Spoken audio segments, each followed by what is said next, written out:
Folks, we'll give our attendees a few moments to log in and get settled before we get started today.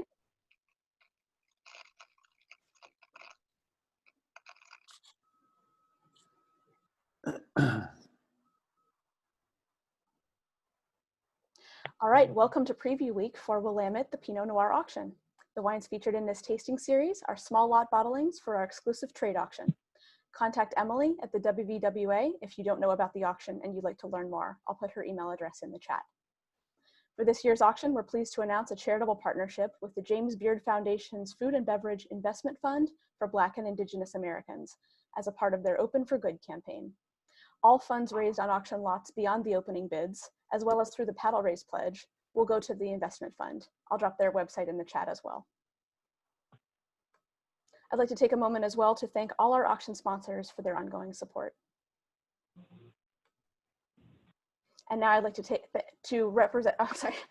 to introduce today's featured panelists. Representing Lot 81, Steve Anderson of Eola Hills Wine Cellars. Representing Lot 82, Andrew Rich of Andrew Rich Wines. Representing Lot 83, Nathan Litke of Illahe Vineyards. Representing Lot 85, Doug Tunnell of Brick House Wine Company. Yes. And representing Lot 86, Tom Fitzpatrick of Alloro Vineyard. Your host will be Rob Alstrin of Adelsheim. However, he's had some technical difficulties this morning. We're hoping he can join us in a moment. For now, I will kick off the discussion. If I could ask each of you to just introduce yourself and talk just for a moment about your winery and what you're doing here in Oregon and your brand. Can we start with Steve? Yes, absolutely. So about my brand, Eola Hills Wine Cellars, 300 acres of vines in the Eola Amity Hills, primarily Pinot Noir, but also Pinot Gris, Chard, and other various wines that grow well here. I've been making wine at Eola Hills for over 20 years now. Pinot Noir is my passion, much like I'm sure the other panelists that are here. So I'm happy to present my wine today, my auction wine. It's a special lot. Excellent, thank you. Andrew? Hi, I'm Andrew Rich. Let's see, I've been here in the Willamette Valley making wine for 25 years now. Last year was our 25th harvest. It's kind of hard to believe. And I had sort of a dual approach to winemaking in the Valley, especially in the beginning, where I was sourcing about half my fruit from the Columbia Valley in Washington State. So focusing mostly on Rhone varieties from that part of the Pacific Northwest, and Pinot Noir from the Willamette Valley, of course. And that's our main focus now, along with Sauvignon Blanc from the Croft Vineyard, which is the same vineyard our auction lot comes from. Wonderful, thank you. Nathan? Nathan Litke of Illahe Vineyards. I'm obviously the junior winemaker in this group, so I'm pretty excited to be with you guys all here. We're at Illahe Vineyards, and we're, I guess, the southernmost vineyard in this grouping here. I think we got you by a mile or two, Steve, just barely. But we have about a 59-acre vineyard here, focused mainly on Pinot Noir. Really, our winery, we're driven towards making sustainable wine, natural wine, and then kind of doing it with a little bit of a historical twist, like we'll get into with the wine that we made for this auction here today. Excellent, thank you so much, Nathan. Doug? Yeah, I'm Doug Tunnell from Brick House Vineyards. Well, we set out at the beginning of this year to celebrate 30 years of wine growing here. But we haven't really had many celebrations, I'm sorry to say. But nonetheless, we continue wine growing through the pandemic, and we're an estate grower. We've got a 40-acre farm with about 30 acres of grapes, Pinot Noir, Chardonnay, and Gamay Noir. We certified as an organic grower all the way back in 1990, and then also certified as a biodynamic grower in about 2005, and we continue on a biodynamic program, and that also is how the grapes were grown that goes into our lot today that we're offering. Awesome, thank you. Rob, are you back with us? He's frozen in time.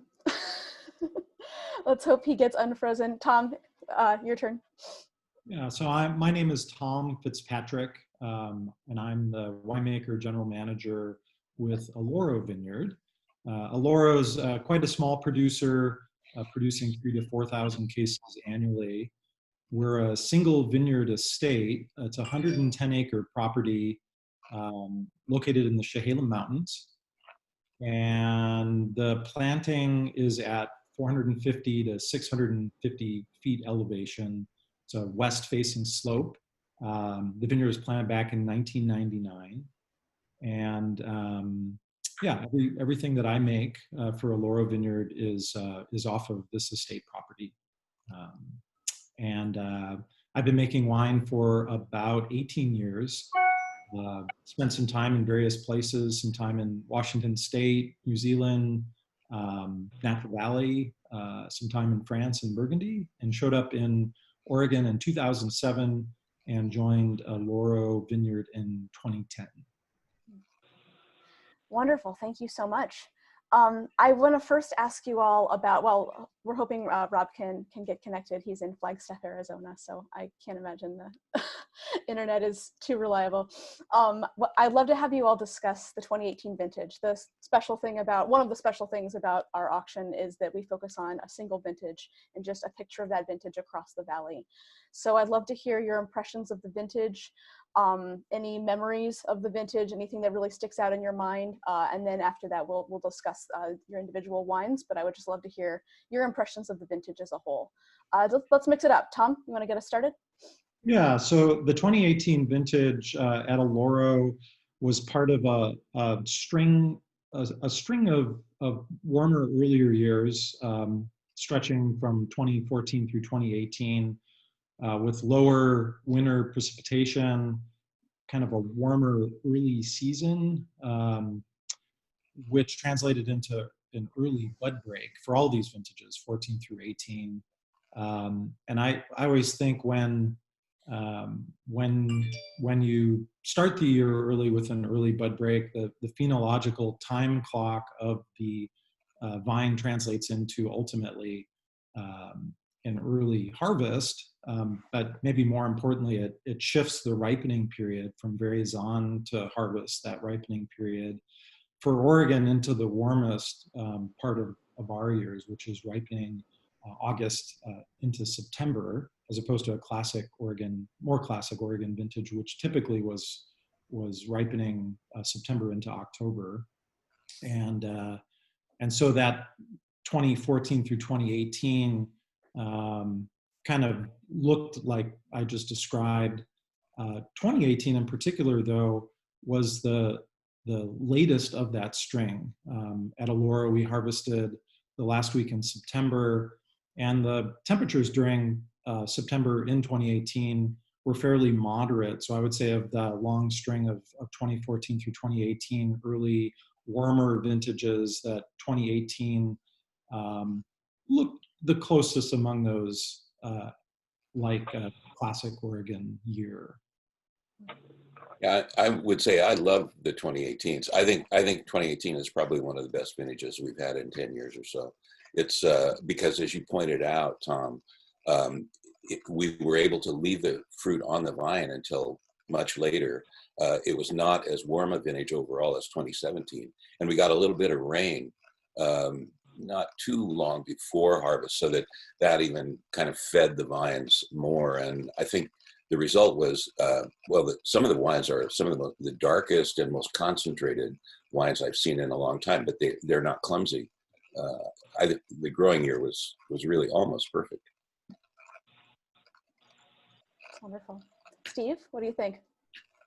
Well, I feel like everyone's kind of stole my thunder.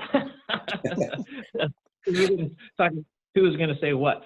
So I agree with both Doug and Tom that 2018, the year started early with bud break. It was warm. There wasn't any catastrophic events in our vineyards. Disease pressure for us was low.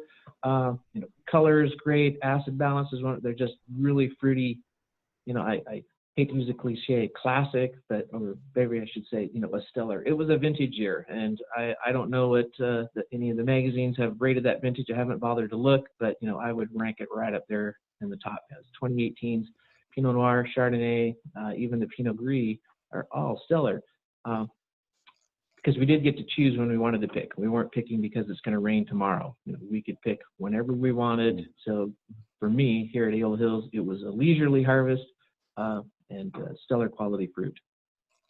Awesome. Nathan, any thoughts or memories of the vintage? Yeah, I'm really geeked on the 2018 vintage. We bottled, our state fruit, kind of earlier stuff first, and so we got a chance to taste that. And then as we've been bottling some of the reserve stuff, everything's just been getting better and better and better, but really consistent as well.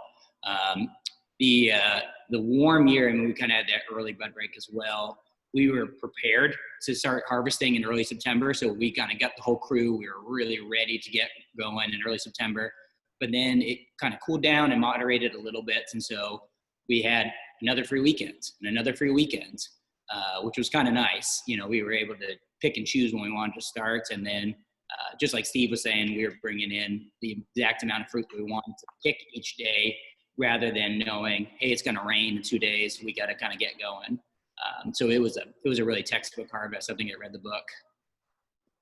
It's wonderful. And Andrew? Nothing much.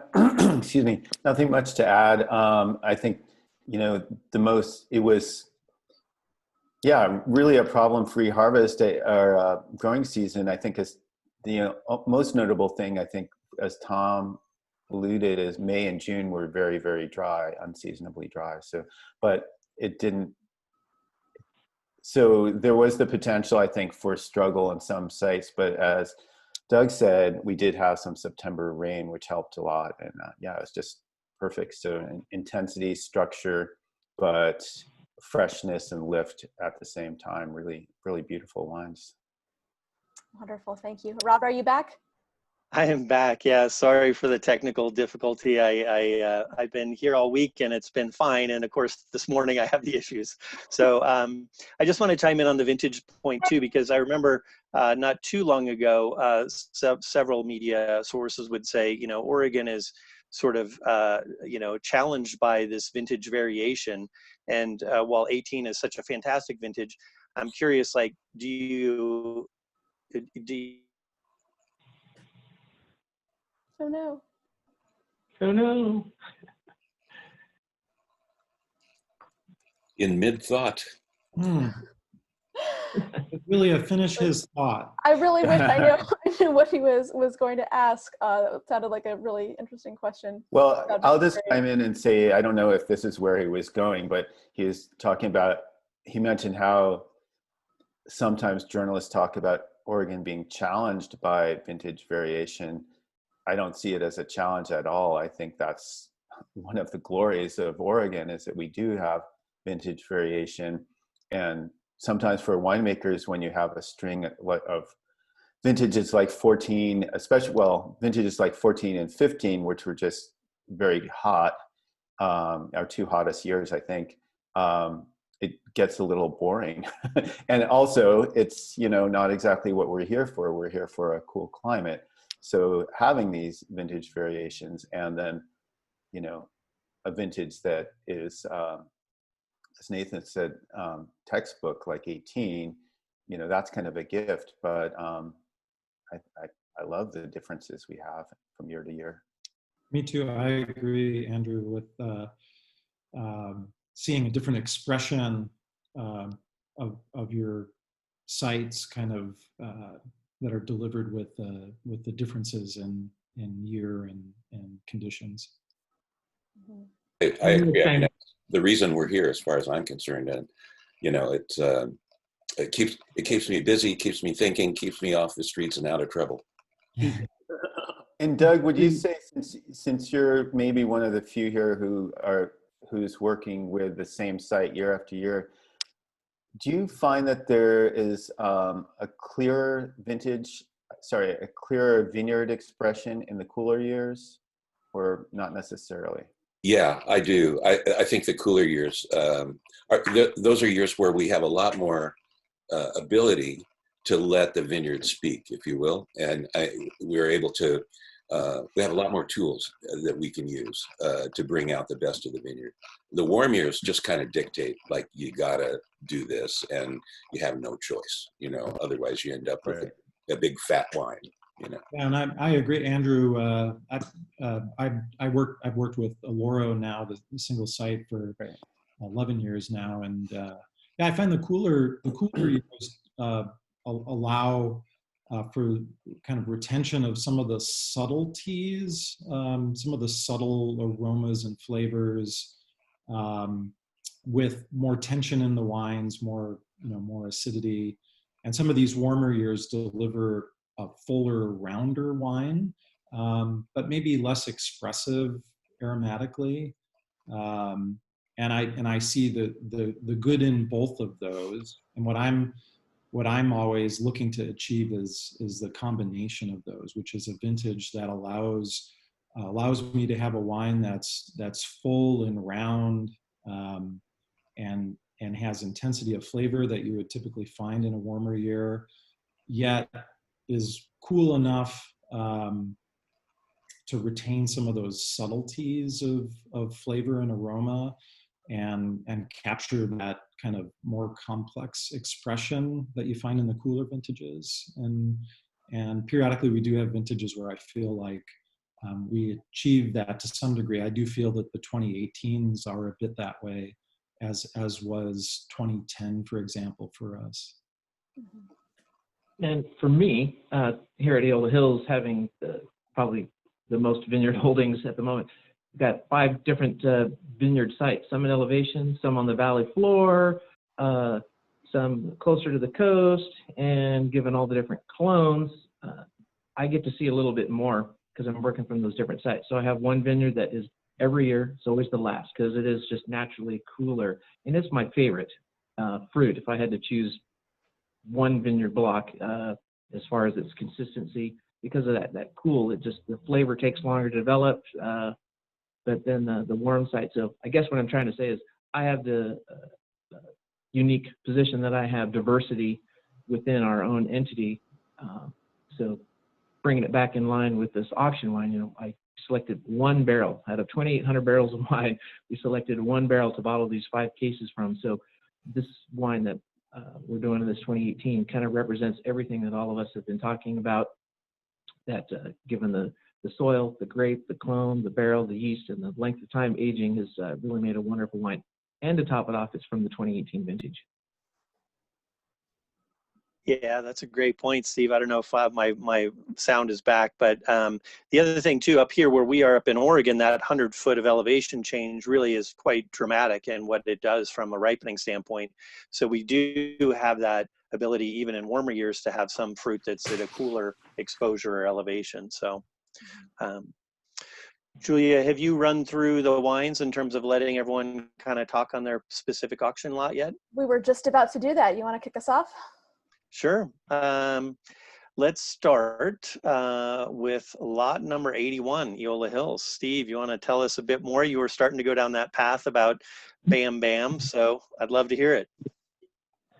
All right, so these auction wines were asked to come up with some creative name to help with the marketing of it. And so the one barrel that I had chose is from our fossil block at our Legacy Estate Vineyard in the Eola Amity Hills. It's our newest vineyard site, and it's now 10 years old. We planted it 9 years ago. And the reason we call it fossil block, there's a spring about 650 feet, and it has completely, over who knows how many thousands or millions of years, eroded away all the volcanic soil on the top layer and exposed the underlying marine sedimentary layer. So it's a Chalholpam-Stewart blend of soil. And if you look at it, look to your left at fossil block, it's really grayish and light brown. You look to the right up the hill, and the soil is just dark red clay, Jory soil. So there's a dramatic, stark difference. And it's a little less acidic. So the fruit on there tends to be more floral and more perfumey, and it's quite wonderful. So where we come up with Bam Bam, I thought fossil block. I was thinking Flintstones, bedrock. Oh, Bam Bam. So that's where we came up with the name Bam Bam. So I don't know how much more you want me to go in, but that's where we came up with the name. That's where we pick the fruit from. In the tank, when we fermented it, it's a blend of Pomard and 667. That, if anyone cares, I do.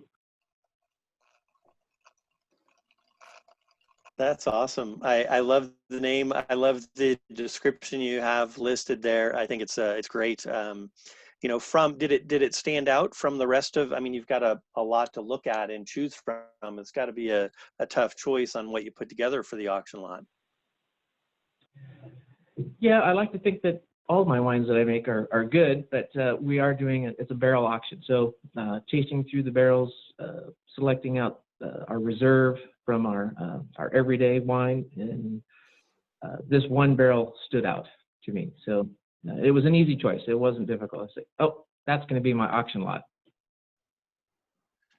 It's like when you get a puppy and the puppy comes up to you and kind of picks you. So it sounds like that's kind of what happened here.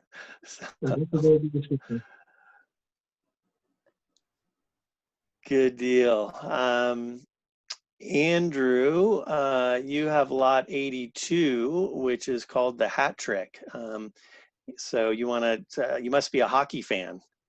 No, actually, I just was, there's no sports reference really at all. It was just happened to be our third auction lot, and it was, you know, as good or better as the first two. So I guess that's all I could think of at the time. Not nearly as good as Bam Bam Steve. So, but yeah, so this is selected from, so Croft Vineyard, it's 100% Croft Vineyard. One thing that is different is that the first two auction lots were multi-vineyard blends, which is kind of our MO. We don't do a lot of single vineyard wines. In fact, until 2018, we haven't bottled any single vineyard wines at all. Without going back to 2009 was the last. In 2009 and 2008, we did bottle single vineyard wines from Croft Vineyard. And those were from one of the original blocks planted in the 80s and own rooted, but that block is gone. They got phylloxera pretty early and then replanted. What's interesting about this particular block, and perhaps I should just back up a little bit and say Croft is, to locate Croft, it's not in a sub-AVA, it's just a little bit south of Eola Hills. Actually, it's very close to Illahe. It's just down the road from Illahe, contiguous with Freedom Hill, which a lot of people are more familiar with. And it's, it's a vineyard we've been working with since the 99 vintage, when we first sourced Sauvignon Blanc from them, and we still make Sauvignon Blanc from that site. Bell pine soils, marine sedimentary soils. An earlier site, it's about 400, 450 feet in elevation. So you'd think it would be cooler, but actually it tends to be one of the first sites we pick. This year we picked on September 24th.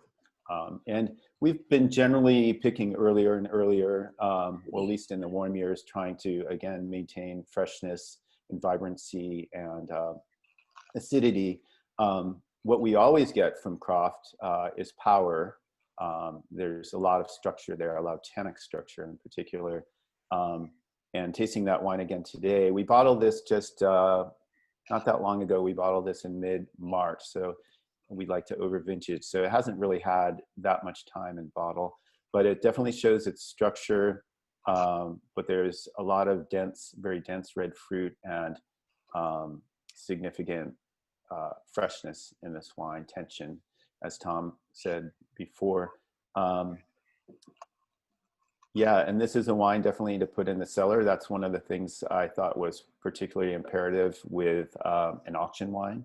It should be able to age. It probably won't be ready to drink for starting in another year, you could, but it's fine now, but I would give it a year in the cellar minimum. Yeah, I don't know. Anything else, Rob, that I could get into. Well, you've been working with Croft for quite a while, like you said. So Right. do you find specific sort of flavor profiles from that vineyard site and soil and aspect? Yeah, kind of bright red, fruit character. It's more, as a blender, it's more about, adding backbone to our wine. It goes into our marine sedimentary bottling every year. This is just a four sourced, put together from four barrels out of 10. Again, looking for intensity of fruit and ageability and structure. One thing I didn't mention that was kind of interesting about this block, this is the Y block. It had a transformation in the early teens. It used to be Pinot Gris. It was Pinot Gris that was planted in 1994. So it's now become the oldest block in the vineyard. But they grafted it to Pinot. And so it's kind of the old school spacing. It's a little wider spacing. Yeah, it so I've worked with 2 other Pinot blocks at that site, and the Pinot from this particular block, for whatever reason, is completely different, and definitely reminds me a little bit more of the Pommard I used to source from the old 1980, whatever that block was, the original old planting from the 80s. That's awesome. And you guys may have mentioned it, Julie, up front, but I love this panel because we've got the 80s and 90s covered, and those are some of my favorite decades, so musically and otherwise. But yeah, it's great. And you guys have such tremendous experience in the Valley. It's really great to hear some of the insight and the history behind these sites and your processes. So thanks, Andrew.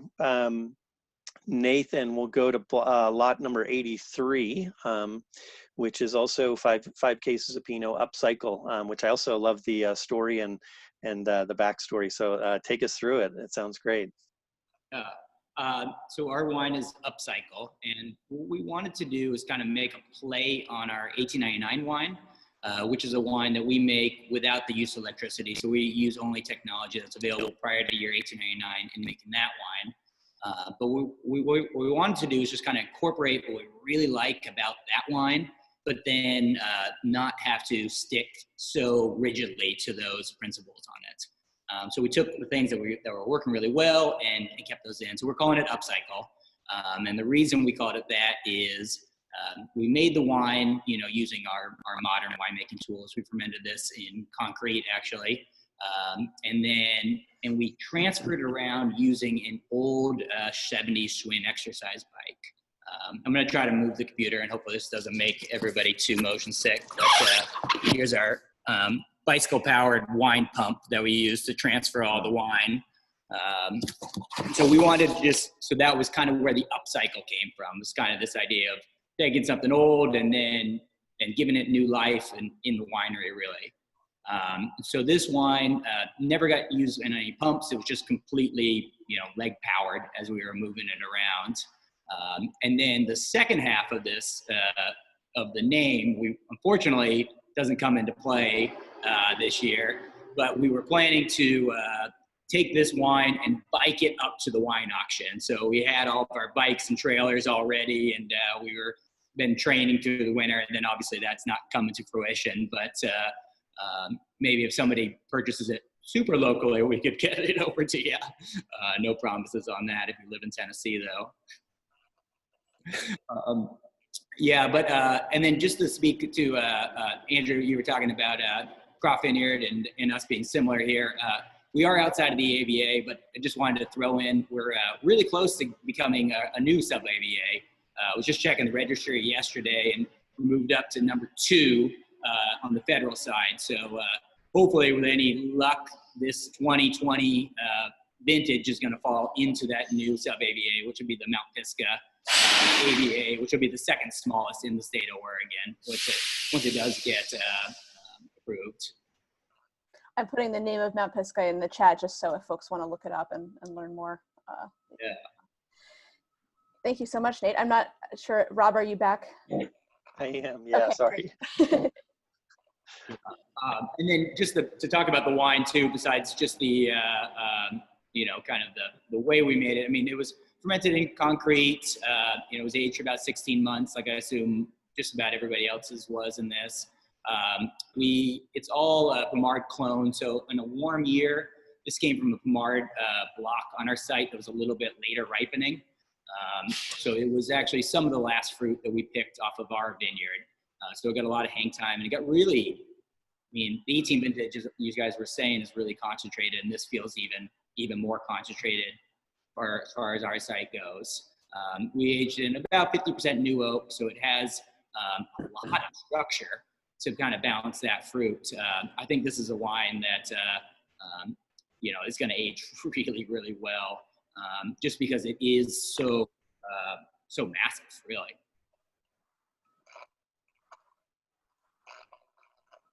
That's awesome. I sorry I missed some of the story. I'll have to watch it on the recording, which I'm sure many other people will too. Doug, your lot is number 85, and it's a 10K slot. So I'm super excited about that because we've got a little more wine to share, and it's all from Ribbon Ridge, right? Yeah, that's correct. It's we called it Halliday Hillside, and the reason is pretty straightforward. There was a wonderful thing that happened back in 2005 here on Ribbon Ridge, and that is that Jim and Karen Halliday moved into a house on Ribbon Ridge Road. And Jim was a former tech executive, but he's also an accomplished actor. He is a musician, a composer, and a great photographer. And his wife, Karen, was a former president of a junior college in California. She's a great chef, hostess, and organizer. Well, they plunged into the Newburgh cultural scene, if you will, and really were foundational in helping to create the Chehalem Cultural Center in Newburgh. But in between all of that, they also planted a 1.5-acre vineyard out behind their house. And that's the source, really, of the Halliday Hillside. I'm going to put up a photograph while I speak a little bit. And that's what it looks like now. It's east facing. Those are the Chehalem Mountains just off in the distance. But so it gets a lot of morning sun, and it's about 500 feet in elevation. And so the second most wonderful thing that happened back in 2006 was the Hallidays asked us at Brick House if we would farm it for them. And of course, we agreed to do that. And it's been a delight ever since. They wanted to make a little bit of wine for themselves, which I did. So I've been working with the fruit since then, and always making the wine as much as I could in line with what they really wanted. So we would taste together, and then they'd tell me, this or that. We choose from several barrels and put together wine. Well, secretly, I always wanted to be able to do with it what I wanted to do. And I never let that get in the way. But finally, in 2018, I got that opportunity because the Halliday said, we've got enough wine. We don't need any more. Would you take over as a lease? And so we did. And so the first thing I did with the vineyard was to crop it back to about 1 cluster per shoot. And then secondly, when we brought the fruit in, I got to keep about 50% of that fruit on its stems. So we did in 2018 a lot of whole cluster fermentation in order to create this wine. As a result, it's got a lot of freshness, a lot of lift. It's a very, I would say, dark red fruited driven wine. And I've come to know the vineyard as one that is quite floral. And that may be partly because it's Dijon clones, several different Dijon clones, but we took that, so 90% of the batch is from the Halliday Hill vineyard. We blended that with about 10% from a portion of our vineyard that is known as to deliver earthy wines that are very sort of brambly and also with a kind of a cinnamon note, a consistent cinnamon note. So we put those together, the 90% from Halliday and 10% from our vineyard, and created Halliday Hillside. Sounds lovely. I love the whole cluster, and I don't know if some of the others have talked on that, or maybe we can raise that after we get through talking about all the lots. But such a nice small vineyard too, and sounds like such great people. These east-facing sites are really wonderful because of that morning sun, and it's less hot, and really really nice sites. So sounds like a treat. I hope I can taste some sometime.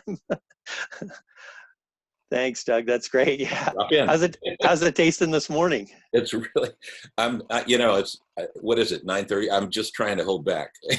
Yeah, that's the toughest thing about these virtual tastings. I'm dying to taste all these wines. I know. I miss being in person. You know, it's a really strange year, and Yeah. I appreciate you guys all taking the time to do this online and deal with my challenges of connectivity. But it'll go down in the record books, that's for sure. And I'm sure we'll be able to share some wine together soon. So thanks, Doug. Tom, you know, it's lot number 86, Tilting Barn, Chehalem Mountains as well. So it's a 5-case lot of Pinot. You want to take us through the Tilting Barn story? I would love to. So, so this wine, like all the wines that I make, are 100% off of the Alloro estate.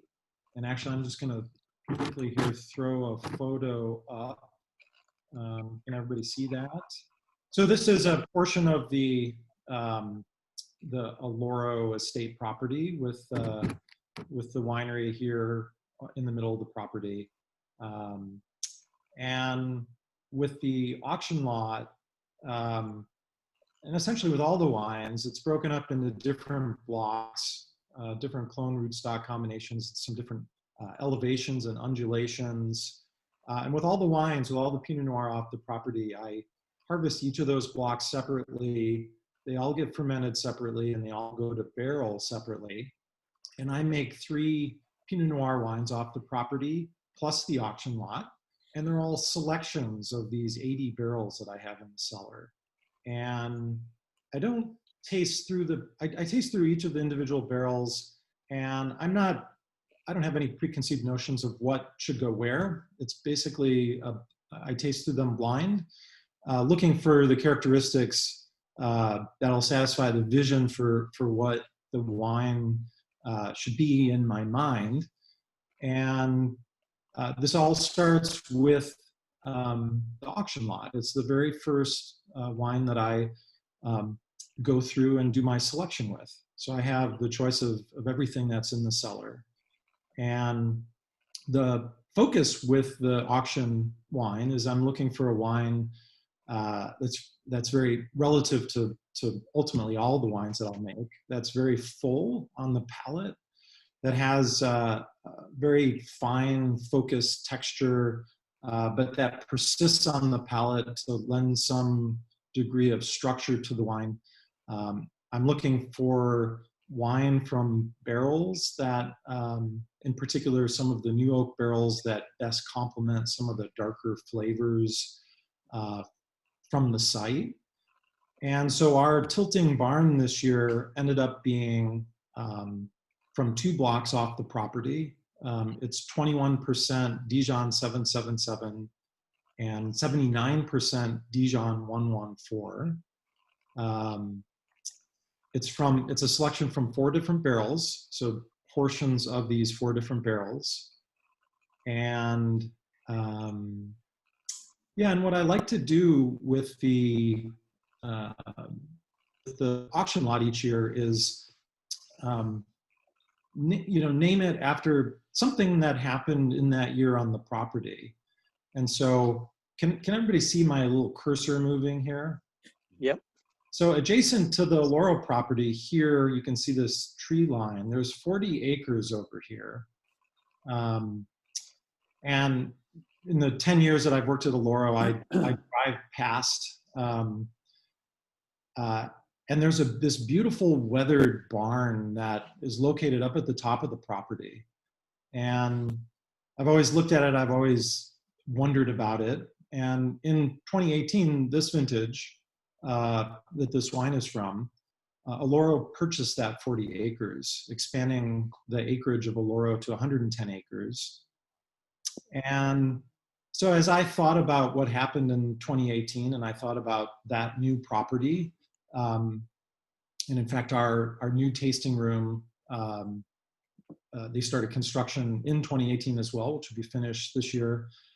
But I kept thinking about that barn, and I began to look into the history of this barn.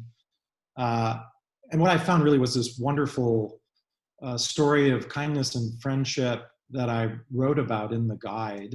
I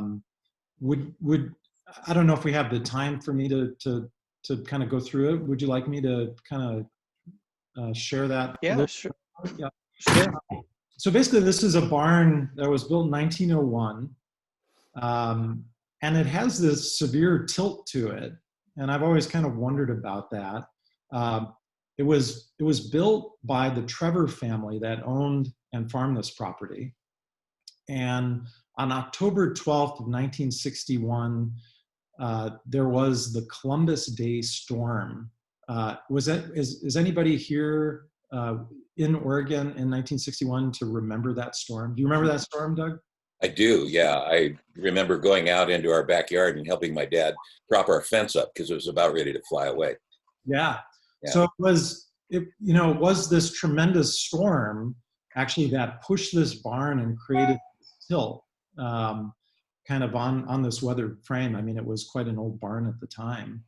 And just when I thought that was the end of the story, I found out further that John Trevor, the son of the folks that had built that barn, his health began to fail kind of in the late 60s. And Pearl and Les Longway, who actually owned and farmed the property that is now Alloro, actually went and cared for John. And the most amazing thing about this story is that upon John's passing, he actually left this property to Pearl and Les. And when I started at Alloro, I can remember Pearl coming by the tasting room, and she was a very sweet lady. And so when I think about this beautiful barn now that is part of the Alloro property, I kind of think of this gesture of kindness that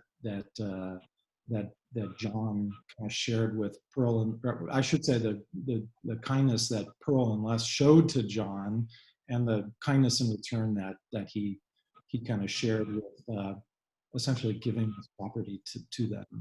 So I view it all as kind of the story of kindness and friendship, and that's why we named it the Tilting Barn. That's an awesome story, and it helps to color these wines with a little bit of that personality and story.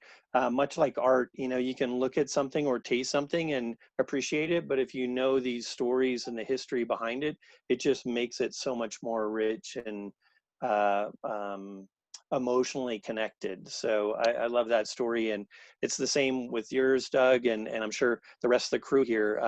These are wines that are you've crafted very strategically and with a great deal of care and insight. So I think it's just wonderful to be able to share that with everybody and give them the backstory to these wines and the people behind them, and especially this camaraderie and caring of people right now. It seems like we need to hear that more than ever. So thanks, Tom. That's a great story and beautiful property. So it's wonderful.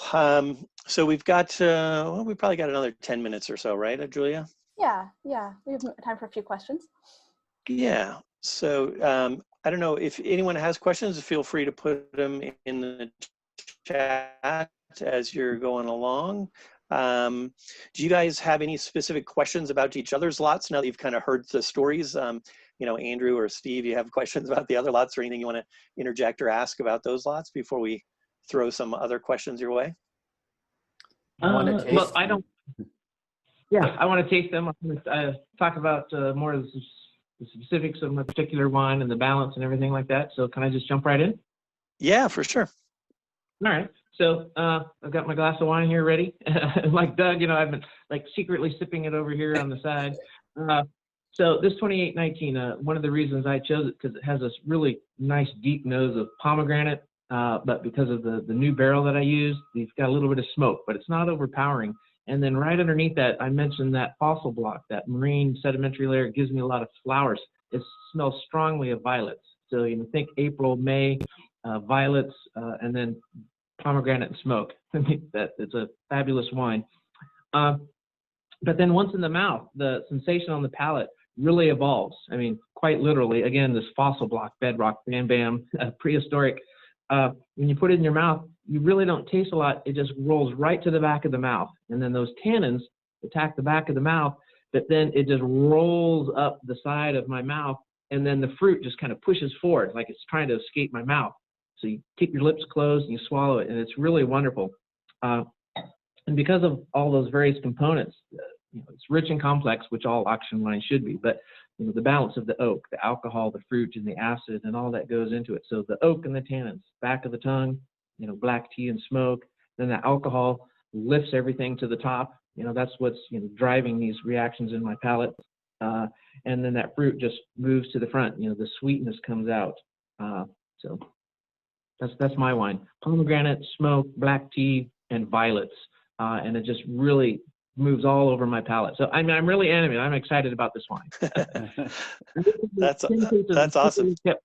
But I made 5 cases and some samples. I love the descriptions. Okay. I could jump in and describe the profile of the Alloro tilting barn lot. So it showed, in terms of flavor and aroma, it shows a very classic Alloro laurel wood soil, red and dark fruit.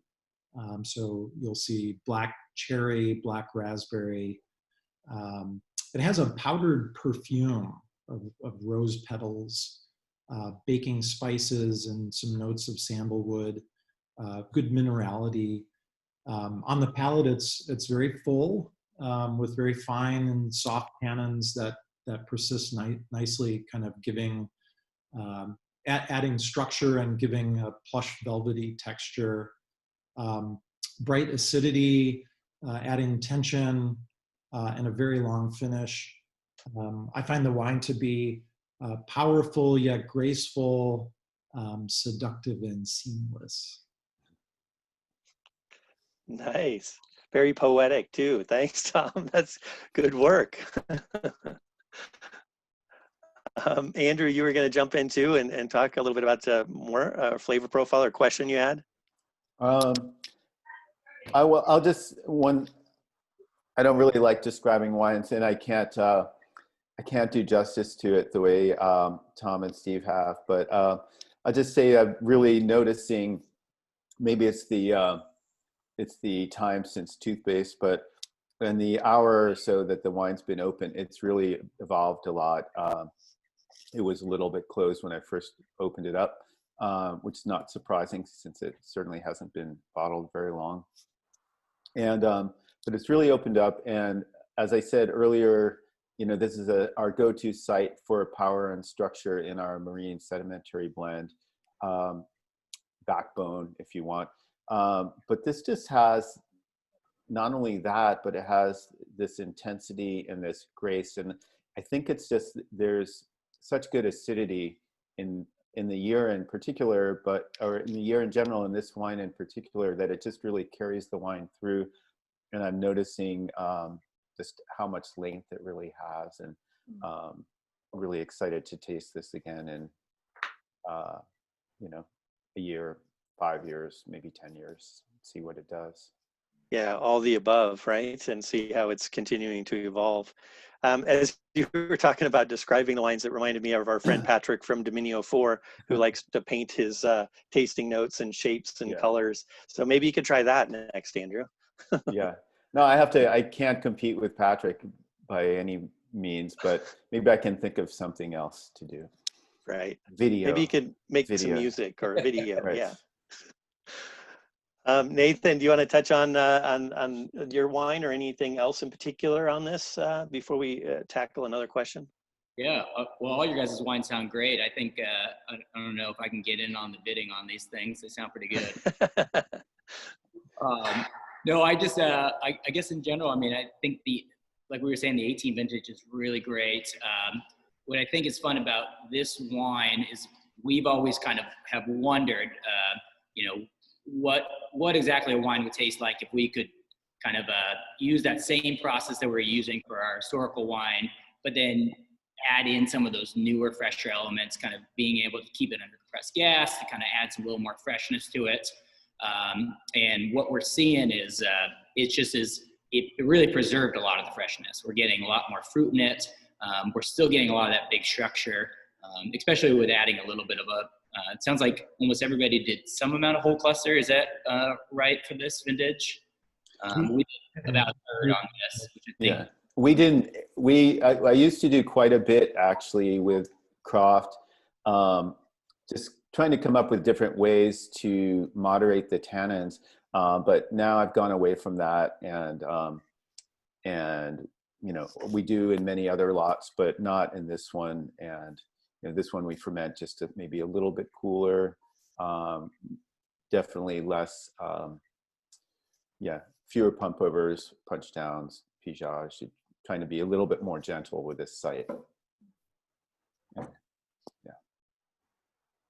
Yeah, that's good. It's I know we're running a little tight on time. There was a question from Melody in the chat there about new oak usage and how you guys use new oak, percentage of new oak. How does that vary from Burgundy? And you know, what's your own personal take on it, as well as your perception of the valley? You know, and Steve, you want to jump in first because you got plenty of barrels. Yeah, so that's a lovely question, and my particular lot is from a brand new oak barrel. So for me, it's more about the quality of the fruit and the selection of where I get it from. So acid is key. So not having it hang too long, you know, you want it to ripen, but I want to preserve that acidity. So acid is the backbone. So the more acid I have, that helps with the pH, which also helps with the color. But then that provides me a backbone to hang more new oak. I don't make any wines that are 100% new oak, but I do have one single vineyard, single clone that is up to 60% new oak.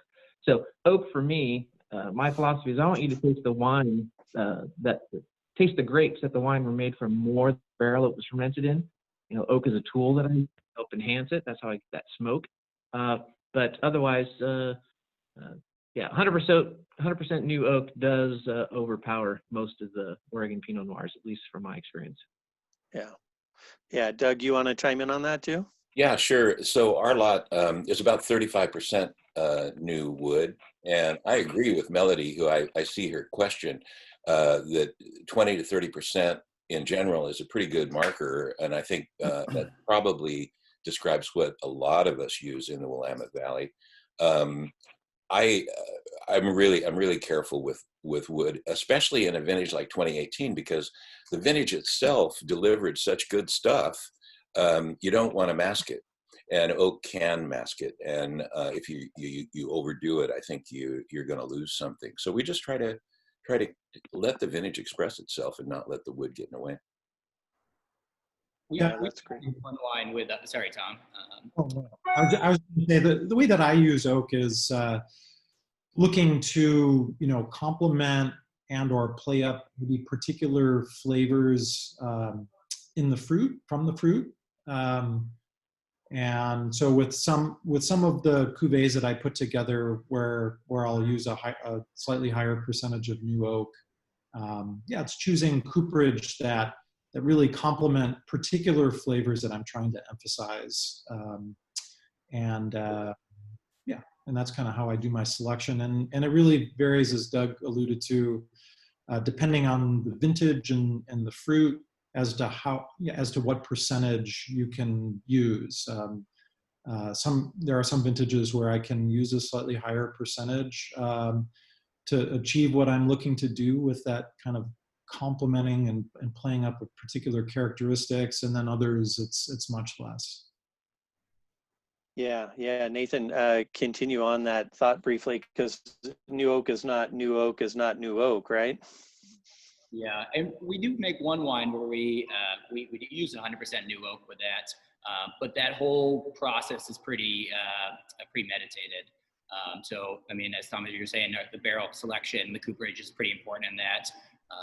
In general, we've really dialed down the toast level that we're using. We've kind of ratcheted down to a medium is kind of our normal toast. And so you're getting a lot of that structure without adding too much of that flavor into, or, that kind of that classic vanilla, toasty, caramely flavor to it. But it has to, for us, when those wines, we know we're barrel aging that for 2 years. It's, and then bottle aging it before it gets released again. So the whole process is, has to match the wine. Yeah, exactly. Balance. Julia, do you want to wrap us up? I see we're getting close to the end. I don't know. Yeah, I want to thank everybody. First of all, thank you, Rob. Thank you, panelists. What a great discussion. I wish I could pick your brains all day long. Thank you, attendees. Thank you so much for joining us. I know we all wish you could be here with us in the Valley. We miss you. We miss the opportunity to taste together. And I think we all just kind of wanted to bring a little bit of the Valley to you in your homes or wherever you are right now. And I hope we did that today. I think, it's one of those weird years, like Rob said, and I think, this is going to be one of those things that we always remember as just trying to make connections as best we can and share our collaborative spirit with you. I dropped some links in the chat. The learning more about the auction. If you are trade and have not yet registered to bid, that link is in the chat as well. We hope you will join us next week. August 11th, 12th, and 13th is the online auction with a live close on the 13th starting at 12 p.m. Pacific time. And thanks again, everyone. Cheers. We'll see you soon. Cheers. Thanks, Julie. Thanks, guys. Cheers.